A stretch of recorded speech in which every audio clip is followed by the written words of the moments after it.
কালকে সবাই মিলে পূর্ণব্রত দেখে নিয়ে অফিসে চা না তাই বলে অপমান করেছে। পূর্ণব্রত মনে মনে ভেঙে পড়েছে। তাহলে কি হবে? এখন আমাদের পূর্ণব্রতকে সাহস দিতে হবে। খাওয়াই দিতে হবে। হ্যাঁ, সুমন্ত আর বৌমার কাছাকাছি থেকে ওদের কথাবার্তা সব শুনে নিয়ে পূর্ণব্রতটা বলতে হবে। আচ্ছা, চলা বলা খাওয়া দাওয়া এমনকি কে কোথায় শোয় সব শুনে নিয়ে পূর্ণব্রতকে বলতে হবে। ও বাবা, আমি তো অনেক কথা জানি। এ, কি কথা জানিস বাবা? হেমন্তদা বৌদিতে বলে না শুনতে নেই, বাবা হয়ে ছেলের কথা শুনতে নেই, বলতে নেই, বলতে নেই, বলতে নেই। এই শুনো, শালা খ্যাপা কোথাকারে, অনেক কষ্টে সষ্টে বুঝিয়ে কথাগুলো শুনেছি। হঠাৎ জাল ভর্তি মাছ করেছি, অমনি খালিয়ে ভরাগি হচ্ছে। এই চুপ চুপ বলছি, তুমি আমাকে বললে কেন? দাঁড়া, তুমি আমাকে উল্টো পাল্টা শেখাতো, আমি তু মন্তদাকে তো বলতে নেই বাবা, বলতে নেই। হে কৃষ্ণ, ও শোনো আমার, বলতে নাই। তোমাকে কত ভালোবাসি, তোমাকে চকলেট কিনে দেবো, তোমাকে লজেন্স কিনে দেবো। শান্ত হও। আমি টয়লেট খাবো না, আমি এখানে আগুন জ্বালিয়ে দেবো, আমি কাছে উঠে বুঝবো মাথা।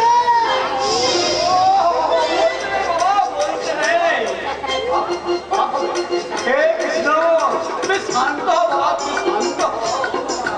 ও বাবা, আমি শান্ত হয়ে গেছি। এবার তুমি আমাকে ওই যে একটা হিন্দি গান গাও। হ্যাঁ, ওই যে অক্ষয় কুমার আর রবীন্দ্র ঠান্ডা, ওই যে দুটি তুই तीन बोली है मरते मरते, तीन बोली है मरते मरते, तू तीन बोली है मरते मरते।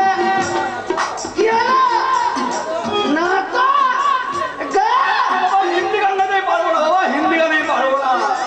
তাহলে তুমি তো দেলে তো বলি না, বলি না, বলি না, বলি না, বাবা কি হবে? ক্ষমা করে দেবো, শান্ত হও। गा। গাইতে বাবা, গাইতে। कोई चीज बड़ी है मस्त मस्त, कोई चीज बड़ी है मस्त, कोई चीज बड़ी है मस्त मस्त, कोई चीज बड़ी है मस्त, कोई चीज बड़ी है मस्त मस्त, कोई चीज बड़ी है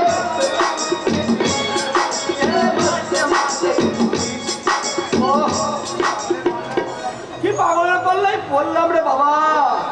এই বুড়ো বয়সে আমাকে হিন্দি গান গাইয়ে নাচিয়ে ছাড়লো।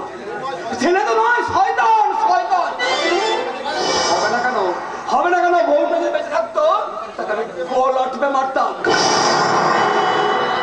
আর তো কোনো দোষ ছিল না, সে তো খ্যাপা। তাকে নিয়ে এসেছিল আমার দাদা। দাদাকে আমি ছাড়বো না, যেমন করে হোক, এই যা হোক মাল করে হোক, ওই পূর্ণ করে চাঙ্গা করে তুলতেই হবে। যদি এমনি করে ভেঙে পড়ে তাহলে যে আমাদের পাড় আমাদের ছাই করবে, ছাই। সুমন্ত এখন নতুন করে সংসার হয়ে সাপের 5 পা হয়েছে, 5 পা। শুধু সাপের 5 পায়ে দেখছে না বাবা, শয়তানটা দিনের বেলায় আকাশে তারা দেখছে, তারা।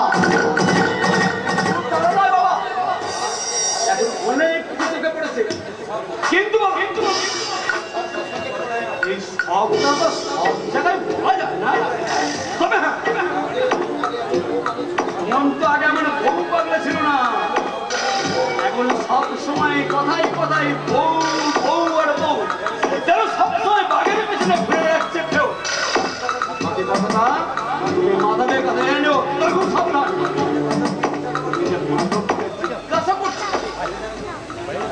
যেন গোপন থাকে, গোপন। মাধব একটা ইডিয়েট, মানে ভীষণ সরল। আমার মনে হয় সরল নাই, বুঝতে পারে কোনটা বধূ আর কোনটা গরম। মাধব, মাধব, আমার ডাক্তার জামাই দাদু। হ্যাঁ ভাই মাধব, দুদিন এরকম মানসিক কষ্টে আছে। তারপরে উচ্চনী বৌদির কথা শুনে মনের কষ্টটা আরো বেড়ে গেছে ভাই। তাই বলছিলাম, কি বলছিলে জামাই বাবু? আচ্ছা সুমন্তকে দেখে তোমার অঙ্গ বলে মনে হয় না? কি যে বলো, সুমন্তদার উদ্দিন বৌদি সুমন্ত তার রুচির মধ্যে এক ঘরে সই তো? তার দুজনে খুব ভাব। হ্যাঁ? খুব ভাব, এক ঘরে সই, কিন্তু কিন্তু কাল থেকে যে বৈশাখীর মুখটা একবারে পাল্টে গেছে। ও জামাই বাবু, হ্যাঁ বলো ভাই বলো, আমি একটা গোপন কথা বলি তোমাকে। কি কথা? বলো ভাই বলো। দুজনে বৌদি হ্যাঁ। সুমন্তদাকে সবার সামনে তুমি বলে, তুমি বলে আর সবার আড়ালে বলে আপনি। আরে পেয়ে গেছে। হ্যাঁ কি পেয়েছে জামাই বাবু? আর একটা গান শোনো। হে মাঝে নীলমণি, হে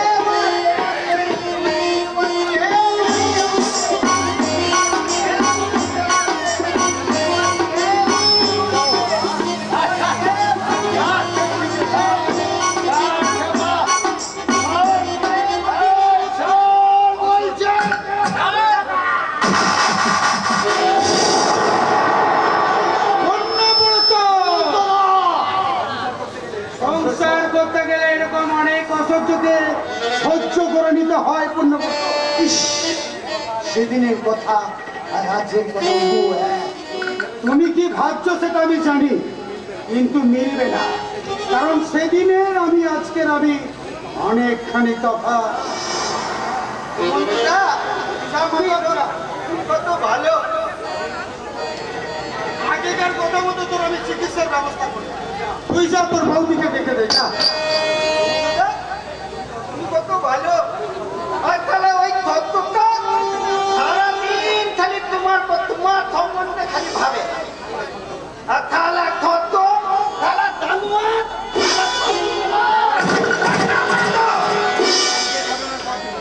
কালকের ঘটনার পর দেখছি তোমার মেজাজটাই টক হয়ে গেছে। তাই আজ তোমাকে আমি সাবধান করে দিচ্ছি।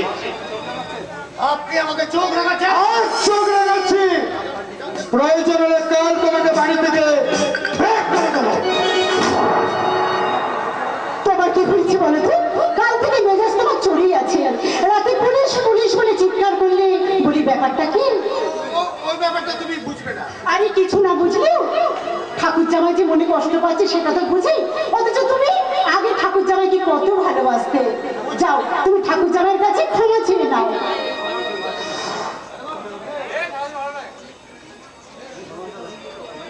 পূর্ণব্রত, তুমি তুমি আমাকে ক্ষমা করো ভাই। এই অফিসের নানান কাজের ঝামেলায় দুদিন আমার মাথাটা ঠিক ছিল না। এই চলো না চলো। তুমি আমি দুই সারা ভগ্নিপতিতে দুদিনের জন্য নতুন ফ্যাক্টরি কাজ দেখতে হলদিয়ায় ঘুরে আসি। হোল নিয়ে যাবেন? তাহলে তো খুব ভালোই হয়। কি ভালো হয় ঠাকুর জামাই? এই না মানে আগে আমার অনেক কাজে ভুল হয়ে গেছিল বলছি। তাই সুমন্ত আমার সঙ্গে হোল দিয়ে গেলে এবার নির্ভুল কাজ করে সেদিকে সেই ভুলটাকে আমি সংশোধন করে নিতে পারে।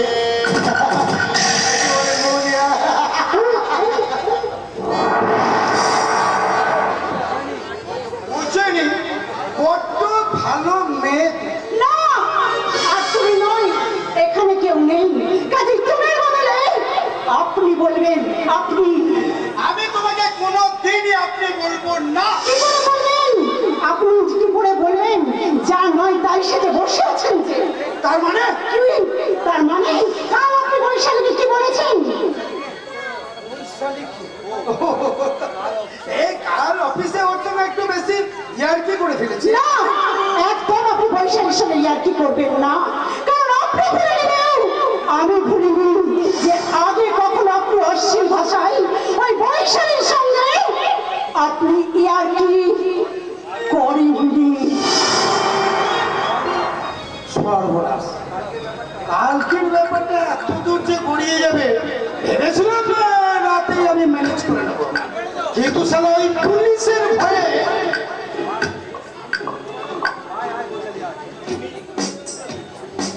তুমি বৈশালী আসছে না? আরে আয় আয় আয়, বৈশালী আয়, এইদিকে আয়। আপনার কাছে যেতে আমরা ভয় করছে জামাইবাবু। ভয় করছে কেন রে? আর আপনি আমার সঙ্গে যা দুর্ব্যবহার করেছেন। তুই কি কালকের ব্যাপারটা সত্যি সত্যি কিছু খারাপ মনে করেছিস? সত্যি নয়তো কি মিথ্যে করে আপনি আমাকে জড়িয়ে ধরেছিলেন? বৈশালী কেন রে? বড় দাদা কি তার ছোট বোনকে চড়িয়ে ধরতে পারে না? বল না বৈশালী, বললে পারে না? আমাকে ক্ষমা করে দিন জামাইবাবু। আমি আপনাকে ভুল বুঝেছিলাম। আপনি আমাকে ক্ষমা করে দিন। তোর সেই ভুলটা এখন ভেঙে গেছে তো? দেখে গেছে মানে আনন্দ আমার নাচতে ইচ্ছে করছে। দাঁড়া, আমি এক্ষুনি গিয়ে দিদিকে দেখে আসি। দিদি,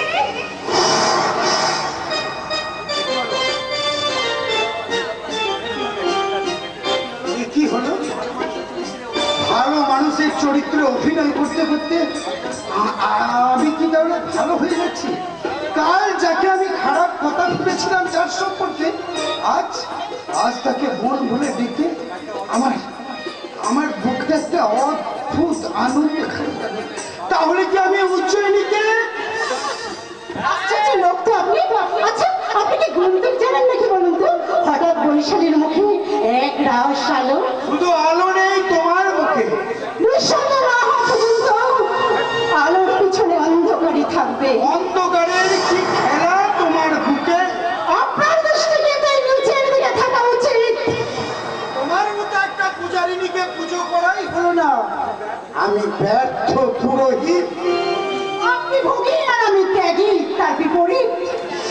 এই দিদি, তোদের প্রেম কাব্যের ব্যঞ্জনা শুনতে শুনতে আমার শীত করছে রে শীত। বৈশালী, দিদি, তুই সন্দেহ মুছে ফেলে দেহটাকে নৈবেদ্য কর, তাহলেই দেখবি তোর জামাইবাবুর মিলনে বেজে উঠবে বসন্ত সঙ্গীত। বৈশালী, দে দে সখী মান ক্ষমা দে, দে দে সখী মান ক্ষমা দে, মানের গোড়ায় ছাই দে তুই, মানের গোড়ায় ছাই দে তুই, দে দে সখী মান ক্ষমা দে, দে দে সখী মান ক্ষমা দে, মানের গোড়ায় ছাই দে তুই, মানের গোড়ায় ছাই দে তুই, দে দে সখী মান ক্ষমা দে।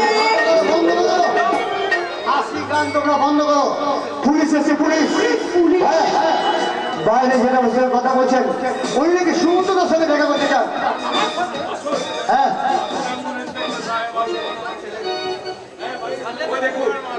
ওই দেখুন আমার ছেলে। নমস্কার স্যার। আমি আপনাকে কয়েকটা কথা জিজ্ঞেস করতে চাই। বলুন। বলছি আপনার নামটা কি বলুন তো? বিখ্যাত শিল্পপতি অংশুমান চৌধুরীর একমাত্র ছেলে সুমন্ত চৌধুরীর নাম শুনেননি? না মানে আপনার সঙ্গে আমি দেখা করছিলাম। আপনার কোনো কিছু নাম আছে? না স্যার, না, আমার ছেলের একটাই না। আচ্ছা আচ্ছা, গীতা নামে আপনি কি কাউকে চেনেন? গীতা? গীতা? না না না স্যার, গীতা নামে কোনো মহিলাকে আমি চিনি না। তবে এক সময় গীতা, চণ্ডী, ডায়েরি এগুলো আমার নিত্য সঙ্গী। তার মানে সুমন্তদা কিছুদিনের জন্য এই সন্ন্যাস ধর্ম গ্রহণ করেছিলেন আর কি। তাছাড়া জামাইবাবু এখন রীতিমতো সংসারী নাকি রে দিদি? বাবা রয়েছেন, যা বলার উনি বলবেন। আর কি কিছু জিজ্ঞাসা করার আছে ইন্সপেক্টর সাহেব? আপাতত না।